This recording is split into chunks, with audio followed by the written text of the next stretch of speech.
So where are we going today? I can't tell you. It's a secret. Oh, really? All right, fine. We'll just let you guys know. Okay, yeah, we'll let you guys know. So we're actually heading to the Atomic Testing Museum, but we're not going to the museum. We're going to meet there to meet a tour. And this tour takes us out to the Nevada test site where they used to test atomic bombs. And you get to go on a tour. And unfortunately, they don't allow you to bring any electronics, none. So we won't be able to, yeah, we won't be able to record anything while we're there.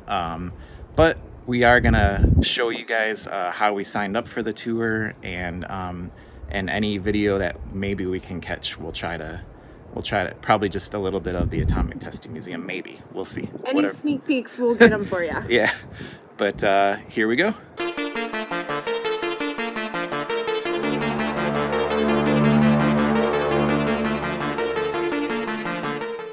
So we're not allowed to bring any bags or anything with us. So I have all my stuff laid out here, and luckily my jacket has a bunch of pockets and stuff. So I'm going to put all my stuff in my pockets, and I'm bringing my own lunch with snacks.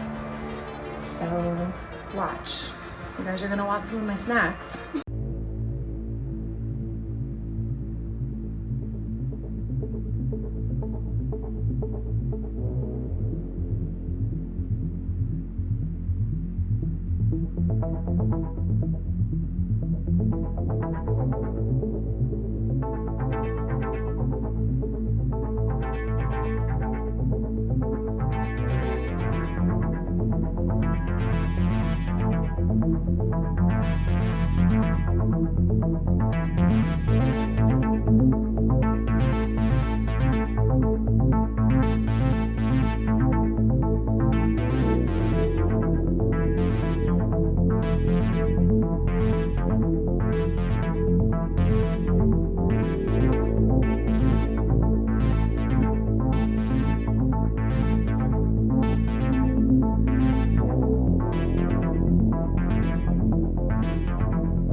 All right, so we're here at the Atomic Testing Museum. This is going to be the last time we can bring our phones for now, and so we'll catch back up with you guys later.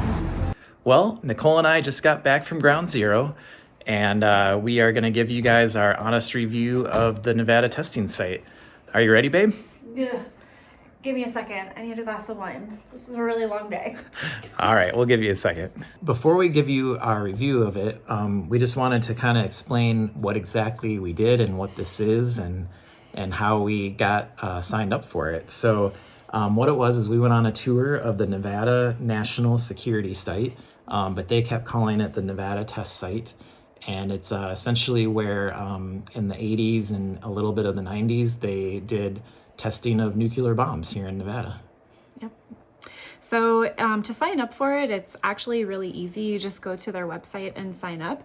But they happen to be booked all the way up until June 2023. So we signed up for our test in August, right? Correct, yeah. Yeah, so now it's December. So you can see it took a little bit of time for us to actually get our testing date, tour date. So the next time you can begin to sign up again is in March 2023. Yep, and to do that, you would just go on their website.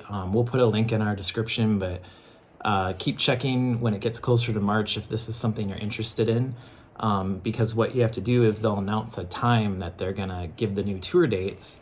And what I did is I was on there exactly. They said they were, yeah, they said they were gonna announce it at 10 a.m. and so I was on there at exactly 10 a.m. and you fill out a form and submit your information. And then you just wait. And we got our tour date. You have to give them a few options, and within about 2 weeks, they got back to us and gave us our tour date. So we just wanted to give you guys a heads up on what you can and cannot bring to the testing site. So to start off, you need to have a real ID or a passport in order to enter the premise and get a really cool secret badge. Yeah, they were like really, these badges were this is the lanyard from it. It's Yeah. empty now because we had to give it back. But they let us keep the lanyard, which is cool. And but they would not. They didn't like. They took a few group photos of us, and they always kept telling us to hide the badge because if the badge was in any of the pictures, they would not be able to send the pictures to us. I'm guessing like they don't want it to become replicated or something. Something like that, yeah. So along with that, security measures, you can't have your phone or any Bluetooth device whatsoever. So we haven't had our phones or Apple Watches or anything technology related all day. You are not allowed to bring a purse, but ironically enough, you are allowed to bring your lunch. And so I was a little confused because, you know, am I supposed to bring my lunch in a clear bag or something like that? But I just brought it in a lunchbox, you know, with like the little ice packs in it and stuff, and nobody said anything. I think some people said that they got their bag searched, but nobody looked at my lunch.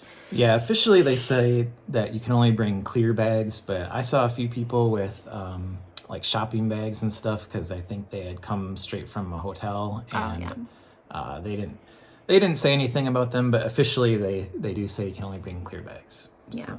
So no cameras. And then yeah, no cameras, but they do the tour guides take some group photos of you that they'll send through email, they said. Yeah. So. I think there was like four or five group photo opportunities. So that was pretty cool. So Luke, what did you think about the tour? I thought it was really interesting. You know, it's kind of cool to go to something like this that is so, you know, secretive. Yeah.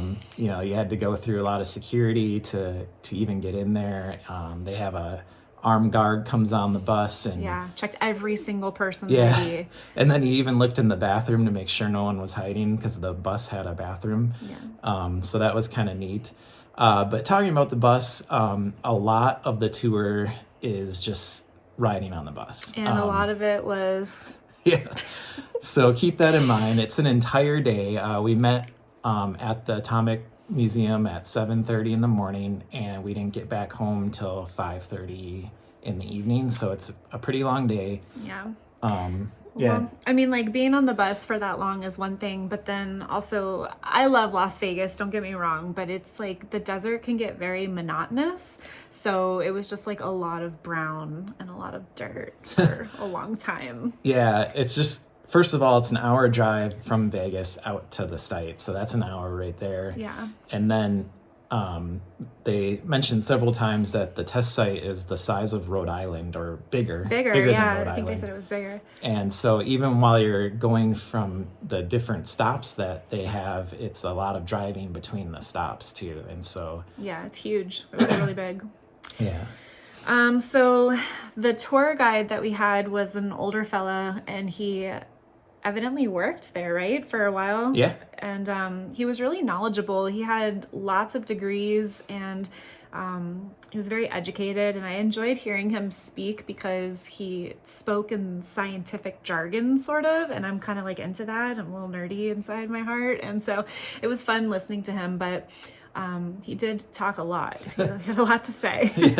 Yeah, he told a lot of stories about his time there, and it was... You know, I definitely thought it was interesting to listen to it. Yeah, me too. But yeah, just like he's just trying to fill the time because, you know, like we said, it's just a lot of time on the bus. The portions where you're actually out walking are just little 15 to 20 minute stops. Oh, and then also it was really cold. Oh, yeah. Yeah, so I don't know if you guys know this, but it's a desert out here and it gets really cold. So we both had like big coats on and stuff, and with the wind it was really chilly. So depending on what time of year you go, it could be really hot or really cold. Yeah, we went in December, so Yeah.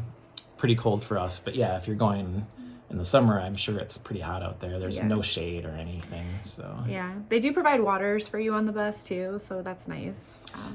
Yeah, and then Nicole had mentioned about bringing a lunch. So you have the option to bring a lunch, or they do have a little restaurant. The bistro. The bistro. It's really more of just like a fast food type of thing. But yeah, it's just a little restaurant, and they had burgers and chicken and stuff. And lasagna. Yeah, the special of the day was lasagna. Yeah. Keep in mind, it's actually the place where the people that work there eat too. So while we were there, several people that worked there came and got food too. Yeah. And It went pretty fast. Definitely, like when the whole busload gets in there, they get a little backed up. So keep in mind that. But they give you plenty of time for lunch, so nothing's rushed or anything. Yeah, it was like over an hour, but I did bring my own lunch, so I was the first person in the eating area. We ate in the large conference room. So there's a small conference room and a large conference room. And so we ate in the large conference room, and I was the first one in there. So yeah, it was nice. I saw the people trickling in. I don't know, it took you about probably 15 minutes to get your Nevin's lunch and get in there. Yeah. So overall, it was a really unique experience, and I'm glad that we did it. Hopefully we don't have any radiation or anything penetrating through us. Or any people from the CIA following us now, because it's also this is connected to Area 51. So if you're interested in that kind of stuff, I think it's cool for sure. Would you recommend it? I would. I was interested in it. I find kind of that stuff fascinating. I like that it was like kind of a secret thing to do. Yeah. But overall, yeah, it was fun, but it was just a really long day. And so there's a lot of parts of it that are a little boring for sure. Yeah, I agree. I mean, I'm glad that I did it, but if I didn't do it, I don't think I'd be like, it wouldn't be on my bucket list. Yeah. But if you guys have a chance to check it out and you're here, I think it's a fun thing to do. I don't know that I would dedicate a trip to it unless you're just really interested in nuclear things and seeing Area 51 type of stuff. I mean, you don't see anything to do with Area 51. It's just, it's there. Right. And so anyway, kind of cool. All right, guys. Well, we hope that you enjoyed our review of the Nevada National Security Site. Sorry, I had to read that. Good job. And yeah, if you guys have any questions, feel free to hit us up on the comments. We're always watching those, and so we'll try to get back to you for sure. Yes, we will. All right. Bye, guys. Bye.